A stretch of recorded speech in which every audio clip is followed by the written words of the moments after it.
Shalom, selamat berjumpa di Gamaliel Morning Prayer. Kita sampai di Kejadian pasal 3. Kejadian 3, adapun ular ialah yang paling terdidik dari segala binatang di darat yang dijadikan oleh Tuhan Allah. Ular itu berkata kepada perempuan itu, tentulah Allah berfirman, semua pohon dalam taman ini jangan kamu makan buahnya, bukan? Lalu saat perempuan itu kepada ular itu, buah pohon-pohonan dalam taman ini boleh kami makan. Tetapi tentang buah pohon yang ada di tengah-tengah taman, Allah berfirman, jangan kamu makan ataupun raba buah itu, nanti kamu mati. Tetapi ular itu berkata kepada perempuan itu, sekali-kali kamu tidak akan mati. Tetapi Allah mengetahui bahwa pada waktu kamu memakannya, matamu akan terbuka dan kamu akan menjadi seperti Allah, tahu tentang yang baik dan yang jahat. Perempuan itu melihat bahwa buah pohon itu baik untuk dimakan dan sedap kelihatannya. Lagi pula pohon itu menarik hati karena memberi pengertian. Lalu ia mengambil dari buahnya dan dimakannya dan diberikannya juga kepada suaminya yang bersama-sama dengan dia, dan suaminya pun memakannya. Maka terbukalah mata mereka berdua dan mereka tahu bahwa mereka telanjang. Lalu mereka menyemat daun pohon ara dan membuat jawat. Ketika mereka mendengar bunyi langkah Tuhan Allah yang berjalan-jalan dalam taman itu pada waktu hari sejuk, bersembunyilah manusia dan istrinya itu terhadap Tuhan Allah di antara pohon-pohonan dalam taman. Tetapi Tuhan Allah memanggil manusia itu dan berfirman kepadanya, "Di manakah engkau?" Ia menjawab, "Ketika aku mendengar bahwa engkau ada dalam taman ini, aku menjadi takut. Karena aku telanjang, sebab itu aku bersembunyi." Firman-Nya, "Siapakah yang memberitahukan kepadamu bahwa engkau telanjang? Apakah engkau makan dari buah pohon yang kularang engkau makan itu?" Manusia itu menjawab, "Perempuan yang kau tempatkan di sisiku, dialah yang memberi dari buah pohon itu kepadaku, maka aku makan." Kemudian berfirmanlah Tuhan Allah kepada perempuan itu, "Apakah yang telah kau perbuat ini?" Jawab perempuan itu, "Ular itu yang memperdayakan aku, maka aku makan." Lalu berfirmanlah Tuhan Allah kepada ular itu, "Karena engkau berbuat demikian, terkutuklah engkau di antara segala ternak dan di antara segala binatang hutan, dengan perutmu lah engkau akan menjalar, dan debu tanahlah akan kau makan seumur hidupmu. Aku akan mengadakan permusuhan antara engkau dan perempuan ini, antara keturunanmu dan keturunannya.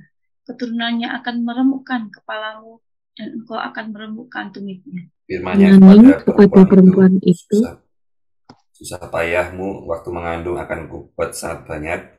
Dengan kesakitan engkau akan melahirkan anak-anakmu, namun engkau akan berahi kepada suamimu dan ia akan berkuasa atasmu. Lalu firman-Nya kepada manusia itu, karena engkau mendengarkan perkataan istrimu dan memakan dari buah pohon yang telah kuperintahkan kepadamu, jangan makan daripadanya, maka terkutuklah tanah karena engkau. Dengan bersusah payah, engkau akan mencari rezekimu dari tanah seumur hidupmu. Semak duri dan rumput duri yang akan dihasilkannya bagimu, dan tumbuh-tumbuhan di padang akan menjadi makananmu. Dengan berpeluh engkau akan mencari makananmu sampai engkau kembali lagi menjadi tanah. Karena dari situlah engkau diambil, sebab engkau debu, dan engkau akan kembali menjadi debu. Manusia itu memberi nama Hawa kepada istrinya, sebab dialah yang menjadi ibu semua yang hidup. Dan Tuhan Allah membuat pakaian dari kulit binatang untuk manusia dan untuk istrinya itu, lalu ia mengenakannya kepada mereka. Berfirmanlah Tuhan Allah, "Sesungguhnya manusia itu telah menjadi seperti salah satu dari kita, tahu tentang yang baik dan yang jahat. Maka sekarang, jangan sampai ia mengulurkan tangannya dan mengambil pula dari buah pohon kehidupan itu dan memakannya, sehingga ia hidup untuk selama-lamanya." Lalu Tuhan Allah mengusir dia dari Taman Eden, supaya ia mengusahakan tanah dari mana ia diambil. Ia menghalau manusia itu, dan di sebelah timur Taman Eden ditempatkannya lah beberapa keruk dengan pedang yang bernyala-nyala dan menyambar-nyambar untuk menjaga jalan ke pohon kehidupan. Ya, pertanyaan banyak manusia, filsafat tentang manusia, dan semua orang ingin tahu tentang satu hal, mengapa manusia mati. Apa sebabnya manusia itu mati? Dan mengapa manusia memberontak Allah dan menerima hukuman dosa itu? Dari mana asalnya dosa? Dan kitab Kejadian pasal 3 menjawab pertanyaan-pertanyaan itu dengan tuntas. Kemarin kita tahu bahwa kehadiran manusia, diciptakan manusia oleh Allah menurut rupa dan gambar Allah untuk bertanggung jawab dan beribadah kepada Allah, memuliakan Allah, dan ditempatkan di Taman Eden yang sungguh amat baik supaya menguasai bumi dan memelihara yang diberi tanggung jawab Allah kepada Adam. Manusia diperintahkan satu hal, kalau dia memuliakan Allah, dia beribadah kepada Allah, pasti diikuti dengan ketaatan. Allah sudah berfirman kepada manusia tentang pohon pengetahuan baik dan jahat, itu jangan dimakan buahnya. Pada waktu kamu makan, pasti mati. Ya, ini dikatakan jelas, pada waktu engkau memakannya, pastilah engkau mati. Dan manusia mestinya taat kepada yang difirmankan Allah. Tapi kita melihat sekarang di pasal 3, manusia ternyata tidak bisa bertanggung jawab, bahkan memberontak Allah dengan tidak mentaati perintah Allah ini. Nah, apa yang terjadi di pasal 3? Yaitu dimulai dengan satu narasi adanya ular. Pasal 3 ayat 1 datanya jelas, adapun ular ialah yang paling cerdik dari segala binatang yang di darat yang dijadikan oleh Tuhan Allah. Dan ular itu berkata pada perempuan, tentulah Allah berfirman, semua pohon dalam taman ini jangan kamu makan buahnya, bukan? Dari pernyataan ular ini jelas, ini memutar balik firman Tuhan. Jadi data yang ada, ular adalah ular, binatang yang paling cerdik yang dijadikan oleh Tuhan Allah. Nah, ular ini karena kecerdikannya, ya dia bisa memperdaya. Waktu perempuan ini ditanya oleh Allah di ayat 13, jawab perempuan itu ya kepada Allah, ular itu yang memperdaya aku, maka ku makan. Jadi apa yang dilakukan ular adalah memperdaya. Lalu di referensinya Paulus menegaskan di 2 Korintus 11 ayat 3, tetapi aku takut kalau pikiran kamu disesatkan dari kesetiaan kamu yang sejati kepada Kristus, sama seperti Hawa diperdaya oleh ular itu dengan kelicikannya. Jadi mengapa Adam Hawa berdosa? Karena tertipu oleh ular ini. Tertipu, diperdaya oleh ular. Dikatakan dengan kelicikannya. Paulus tidak nyebut ular itu setan, ular itu iblis, ular itu jadi-jadian dari iblis. Tapi Paulus tegas, Hawa diperdaya oleh ular itu dengan kelicikannya. Kecerdikan ular membuat kelicikannya. Di kamus bahasa Indonesia, kalau dibuka tentang kelicikan itu artinya adalah kepandaian memutar balik perkataan. Jadi ular ini memperdaya Adam dan Hawa dengan kelicikannya dia memutar balik perkataan firman Tuhan. Jadi Allah sudah berfirman, jangan kamu makan buah, sebab pada engkau makan pastilah engkau mati. Buah yang mana? Tentang pohon pengetahuan yang baik dan yang jahat itu. Tapi ulah katakan, tentulah Allah berfirman, semua pohon dalam taman ini jangan kamu makan buahnya, bukan? Ya, yang tidak diizinkan cuma satu, tapi ular memutar balik semua pohon. Lalu ular juga katakan, buah pohon dalam taman ini boleh kami makan, kata perempuan itu pada ular. Tetapi ular katakan, ular itu berkata pada perempuan itu, sekali-kali kamu tidak akan mati. Akibatnya tidak dipersoalkan, tidak akan mati. Pada Allah katakan, pada waktu kamu makan pasti mati. Dan perempuan itu melihat buah pohon itu yang baik untuk dimakan, dan lagi pula pohon itu menarik dengan diberi satu pengertian, lalu ia mengambil buahnya, dimakan dan diberikan juga kepada suaminya. Dan akhirnya kita melihat Adam juga makan buah pengetahuan baik dan jahat. Jadi Adam tertipu oleh kelicikan ular itu. Pertanyaannya, mengapa Adam bisa tertipu? Persoalan yang diiming-imingi ular, kalau kamu makan, kamu tidak akan mati. Tapi juga kalau kamu makan, kamu akan menjadi seperti Allah, tahu tentang yang baik dan yang jahat. Seperti Allah yang maha tahu dan seperti Allah yang maha kuasa. Ini yang disodorkan oleh ular.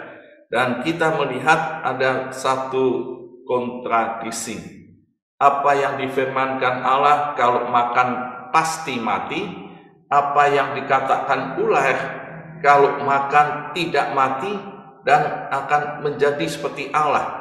Dua informasi, dua perkataan yang kontradiksi. Mengapa Adam memilih makan? Nah, kalau sudah nanti meneliti lebih dalam, ya intinya satu, Adam tidak tahu mati itu bagaimana. Seperti Allah, Adam yang tidak tahu itu yang bagaimana. Hanya apa yang diinformasikan belum pernah dialami Adam. Mengapa dia memilih? Dan ini satu pilihan, keputusan, taat pada Allah atau taat pada ular. Kenapa Adam memilih ini? Pasti karena dia lebih percaya apa yang dikatakan ular daripada apa yang dikatakan firman Allah. Dia lebih percaya kepada apa yang dijanjikan oleh ular. Kalau kamu makan akan menjadi seperti Allah, daripada dia mempercayai firman Allah yang mempunyai satu resiko, kalau kamu makan pasti mati. Dan akhirnya Adam makan itu. Dan inilah pilihan, keputusan yang menjadi pilihan. Nah, dari sini kita melihat akibat dosanya. Ya, kita tahu pada waktu Adam makan ini, ketika mereka mendengar, lalu ayat 7, terbukalah mata mereka berdua dan mereka tahu bahwa mereka telanjang, dan mereka menyematkan daun pohon ara dan membuat cawat. Dan ketika mereka mendengar bunyi langkah Tuhan Allah berjalan dalam taman itu pada waktu hari sejuk, bersembunyilah manusia dan istrinya itu terhadap Tuhan Allah di antara pohon-pohon dalam taman itu. Dan waktu ditanya kenapa dia bersembunyi, dia menjawab, perempuan ini juga menjawab bahwa takut. Ya, jadi akibat yang tampak, dia telanjang, malu, dia sembunyi, dia takut, dan itulah akibat dosa yang tampak di awal. Dan kita bisa melihat akibat dosa yang lainnya setelah Adam ditanya oleh Allah, Hawa ditanya oleh Allah, dan pengakuannya terjadi dikatakan oleh Adam Hawa, maka Allah juga memberi satu hukuman baik kepada ular itu dan kepada Hawa, maka dengan sakit ya dia akan melahirkan. Dan kita tahu sekarang firman-Nya kepada manusia ini, karena engkau mendengarkan perkataan istrimu, maka kamu akan memakan dari buah pohon yang telah kuperintahkan kepadamu, jangan kamu makan daripadanya, maka terkutuklah tanah karena engkau dengan bersusah payah engkau akan mencari rezekimu di tanah seumur hidupmu. Dan kita tahu dengan berpeluh kamu akan makan makananmu sampai engkau kembali menjadi tanah, karena dari situlah engkau diambil, sebab engkau debu, engkau akan kembali menjadi debu. Dan inilah hukuman Allah karena manusia berdosa, dari debu kembali pada debu, artinya dia dari tanah kembali pada tanah, dia binasa, dia dihukum maut karena tidak ada roh Allah. Zoe itu sudah tidak ada pada manusia yang berdosa. Pada waktu manusia dari debu, dia menjadi makhluk hidup, menjadi manusia karena dihembusi nafas Allah di pasal 2. Tapi di pasal 3, upah dosa mati, dan kembali ke debu menjadi debu karena tidak ada kehidupan lagi. Pada waktu ini terjadi, hukuman itu sudah dieksekusi, dia akan binasa, tetapi masih tertunda. Hukuman itu tertunda karena Allah mengasihi. Tertunda. Nah, pada waktu hukuman tertunda, manusia hidup, yaitu terkutuk dengan bersusah payah mencari makanannya, dan dengan bersusah payah dia hidup karena dia ada di dalam kutuk Allah. Dan berikutnya, data berikutnya, Tuhan mengusir dari Taman Eden, sehingga manusia tidak ada lagi di dalam Taman Eden yang sungguh amat indah, tapi ada yang di dunia, yang Taman Eden ini yang penuh dengan kesengsaraan, penuh dengan peluh dengan penderitaan karena dosa manusia. Dia diusir. Lalu bagaimana tindakan dan sikap Allah? Tentu kita bisa melihat pada waktu manusia makan buah pengetahuan baik dan jahat, dia pasti mati. Tapi Allah menunjukkan di ayat yang ke-9, tetapi Tuhan Allah memanggil manusia itu, berfirman kepadanya, di manakah engkau? Ya, di manakah engkau? Ada orang yang katakan Allahnya orang Kristen itu tidak maha tahu. Masa Adam di Taman Eden, dia tidak tahu Adam di situ. Dia tanya, di manakah engkau? Tetapi ini menunjukkan bukan Allah yang tidak maha tahu, tapi Allah adalah Allah yang maha kasih. Dia mencari Adam sekalipun sembunyi, takut, sudah mati karena dosanya, memberontak Allah. Allah tetap mengasihi, dan bahkan dia mengenakan pakaian dari kulit binatang untuk manusia, menunjukkan ada binatang yang disembelih karena kulitnya diberikan untuk pakaian pada manusia supaya dia tidak telanjang. Allah mengasihi Adam. Dan terbukti juga dengan ular itu dihukum, terkutuklah engkau di antara semua segala ternak, segala binatang hutan, dan perutmu akan menjalar, dan debu tanah akan kumakan seumur hidupmu. Ya, di ayat 14 Allah tidak katakan terkutuklah iblis, terkutuklah setan, tapi Allah tetap katakan terkutuklah engkau ular yang cerdik yang telah menipu Adam dengan kelicikannya. Jadi ada tetap orang katakan itu karena kejahatan ular bisa menipu itu pasti dari iblis. Tapi kalau ditanya lagi, dari mana iblis? Iblis katanya dari malaikat. Mengapa dia bisa memberontak Allah? Dari mana dia bisa punya pemikiran, kejahatan, menipu, kebohongan, ketidakbenaran? Kalau sudah baca di Yohanes pasal 8 ayat 44-45, di situ dijelaskan itu iblis, bapak pembohong. Dari mulanya memang dia pendusta, tidak ada kebenaran karena kehendaknya sendiri. Jadi itu kehendaknya sendiri, dia memberontak Allah.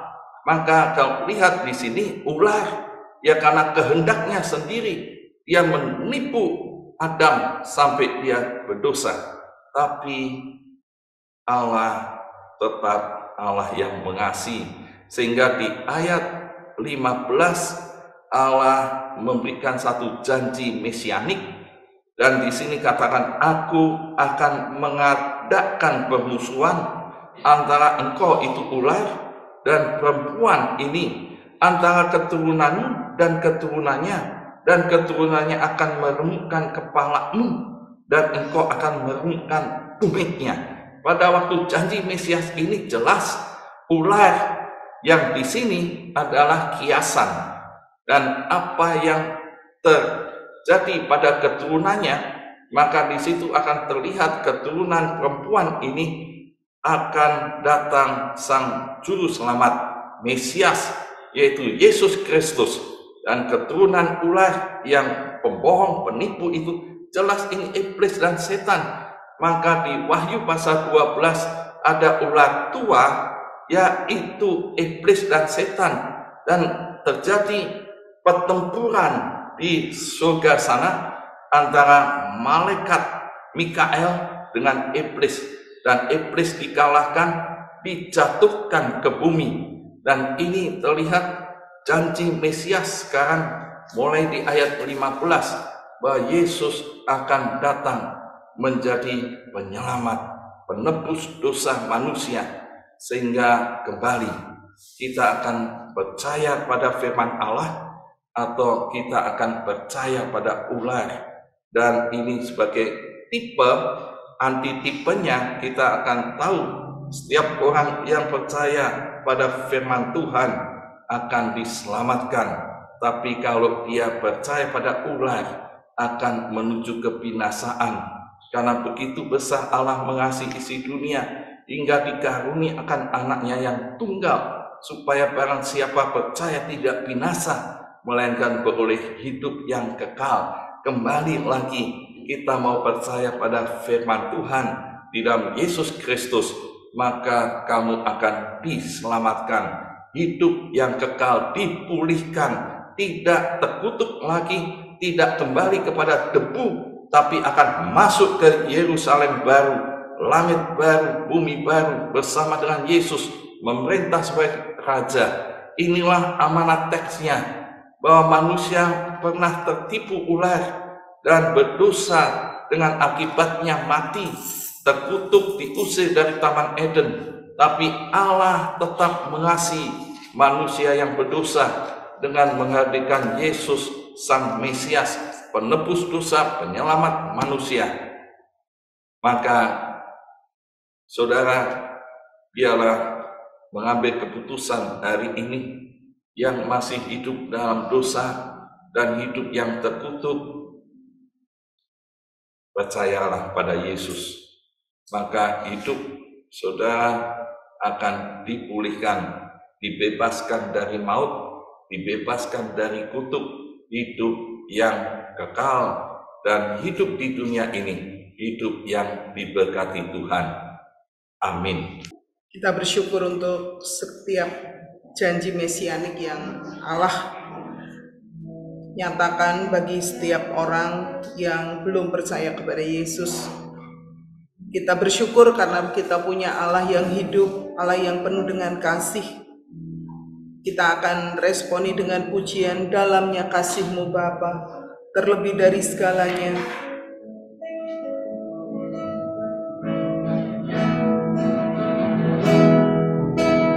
Dalamnya kasih-Mu Bapa, terlebih dari segalanya. Pengorbanan yang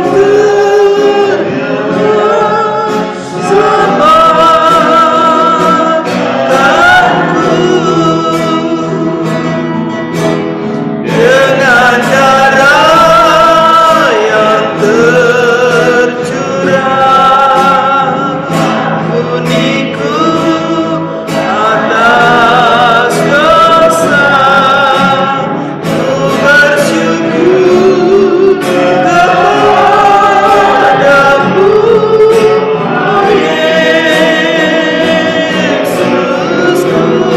Mari bersama-sama bersembah, yang berindah, pulihkanku dengan darah-Mu.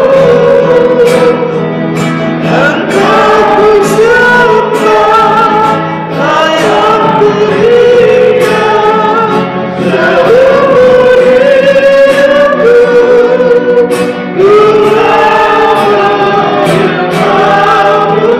Mari kita bersyukur kepada Tuhan. Kalau kita yang sudah percaya kepada Yesus sudah mendapatkan pengampunan dosa dan dibebaskan dari maut, mari kita bersama berdoa. Bapa di surga, aku bersyukur kepadamu ya Tuhan.